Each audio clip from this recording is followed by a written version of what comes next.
Frank Warren for Queensbury Promotions, sponsored by Coral and Raynham Steel, proudly presents 10 3-minute rounds for the WBO Intercontinental Super Featherweight Championship.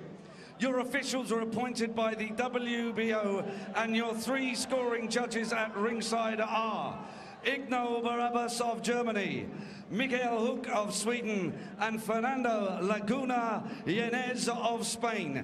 Your WBO supervisor is Miss Marion Palatin of Austria. Your steward in charge is Bill Edwards. Your timekeeper at the bell is Bob Edgeworth. And when the action begins, your referee in charge is Mr. Steve Gray of the United Kingdom. And now to introduce the contestants. Firstly, fighting out of the red corner, the challenger with a record of 19 wins, 4 losses, 2 draws, with 8 KOs to his name. At yesterday's weigh-in, he scaled 9 stone, 3 pounds, 13 ounces, and tonight he wears the white shorts. Please welcome from the Philippines, Dennis Tubieron. And across the ring in the blue corner stands the WBO European and Intercontinental Super Featherweight Champion with an unbeaten record of 12 wins with 6 KOs to his name. At yesterday's weigh-in, he scaled 9 stone, 3 pounds, 5 ounces, and tonight he wears the gold and black shorts. Please welcome from Harrowweald, England, King Mitchell Smith. The referee will now give his final instructions to both boxers.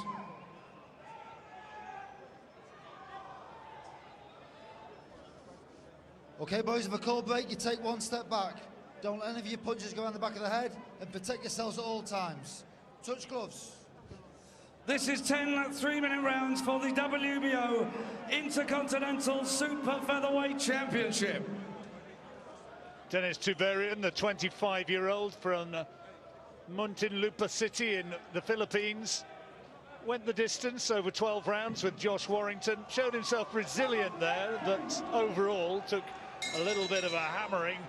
But can Mitchell Smith do what Warrington couldn't and get him out of there in quick time inside the distance? He certainly hopes so, and he hopes as well that he'll have less of a frustrating night than he had against Christian Palmer back in May, when Palmer came with not too many attacking intentions, and Smith found it very frustrating before finally getting him out in the 5th round.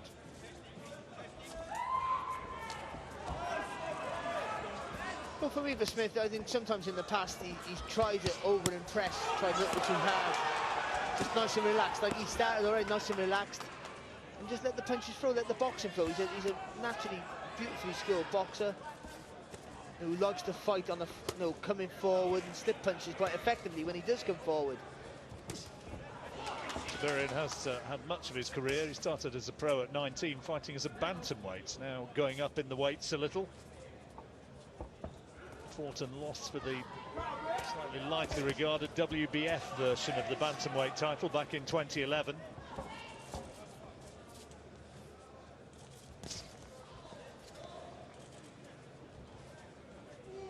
Mitchell Smith, another of these happy hammers. A few of them, aren't there, follow West Ham United and making their way through the boxing game now. Shouldn't call it a game, it's a business, and a hurt business.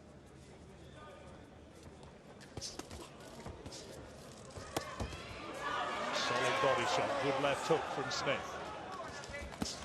Oh. Nice fast hands there as well, went for Smith. Not just towering that right hand, but speed with the double jab. Tubieron, southpaw. With a wide stance as well, isn't it, Tubieron? He drifts that right front foot over to the outside quite effectively. Just makes it hard then, a little bit harder for Smith to get that orthodox jab on target. It was a body shot which unravelled Palmer in his last fight when he won this title. Nice sharp left hook there from Smith. Tried it again, didn't work.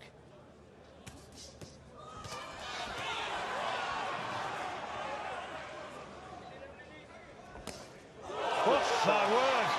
First round, and that was an absolute peach. And you won't get a better camera shot, as you watched at home, of just what it's like to be hit by Mitchell Smith. Good night, that's it. Smith wins again. His biggest test to date. And he absolutely wiped the floor with the guy. He looked sharp from the offset there, Mitchell Smith. Stalking his opponent, testing him with some hard, fast shots, not doing too much.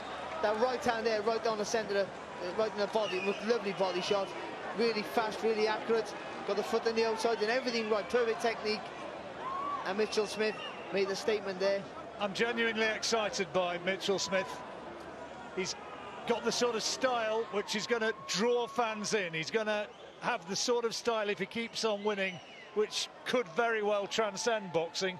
And he's got that sort of personality as well. There's a little bit of the old Ricky factor about him. And he's cocky. Without being too arrogant, he's cocky, he's so confident, he really believes himself, but he's a lovely kid to talk to, but he's a devil in the ring, he really is, and you know, and that was his statement there. That was his hardest opponent to date, and he made it look one of his easiest fights.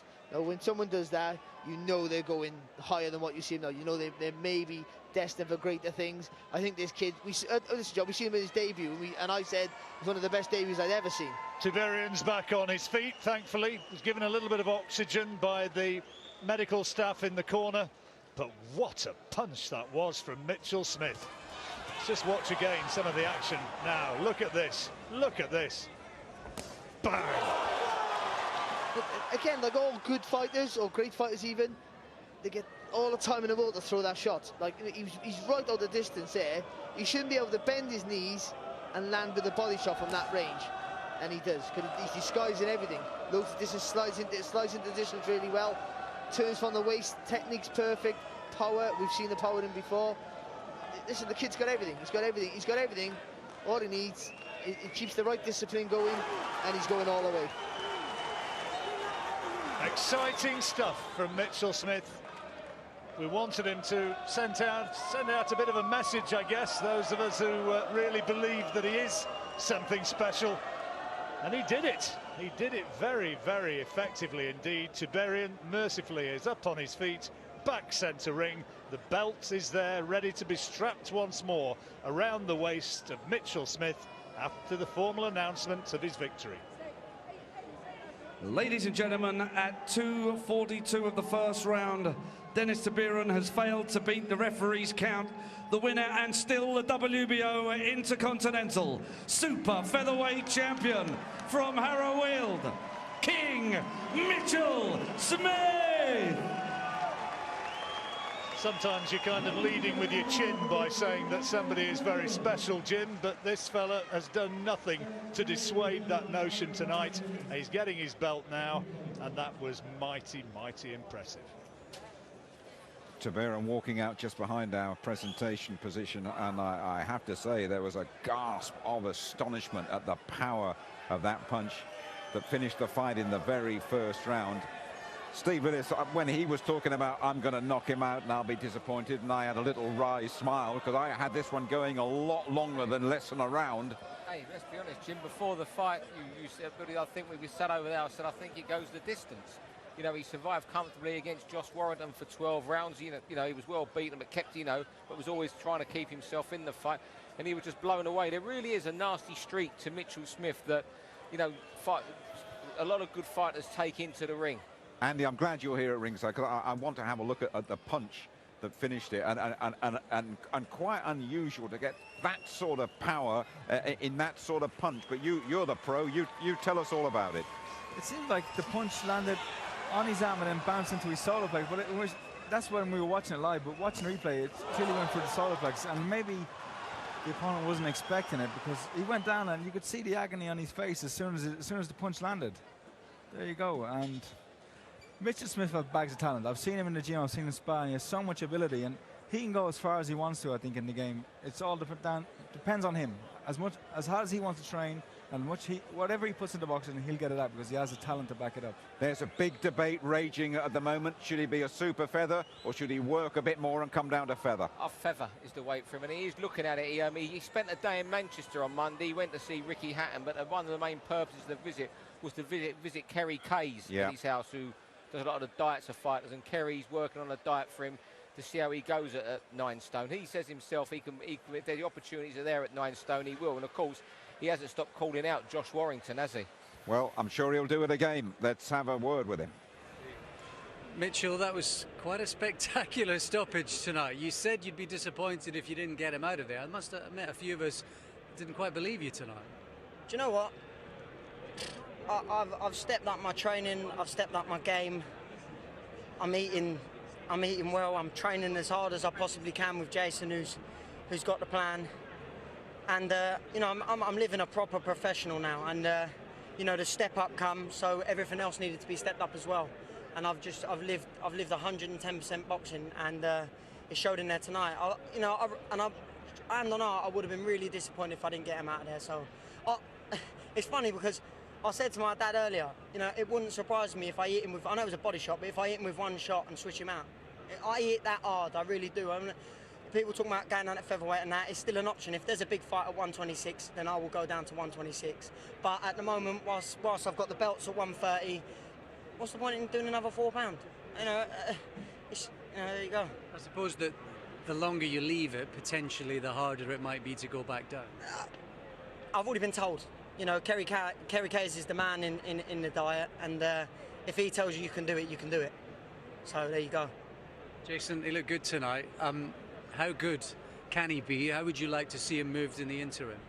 I ain't too sure. Probably we'll sit down, Francis, Mitchell, and we'll see what comes for nice defence. Maybe another defence. I don't know how he's going to move up in the ratings now.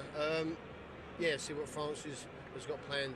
I just hope we need him to keep him busy. He just needs to keep busy. He needs to keep busy. So. Francis, I think he's already number 8, is he, with the WBO top 10? Yeah, he's number 8 with the WBO, and you know, tonight was a fantastic performance. You know, he's done tonight what Josh Warrington couldn't do. Tubieron took Josh Warrington full 12 rounds, and Mitchell got him out there in however many seconds it was, you know, for round 1. So it's a big statement tonight.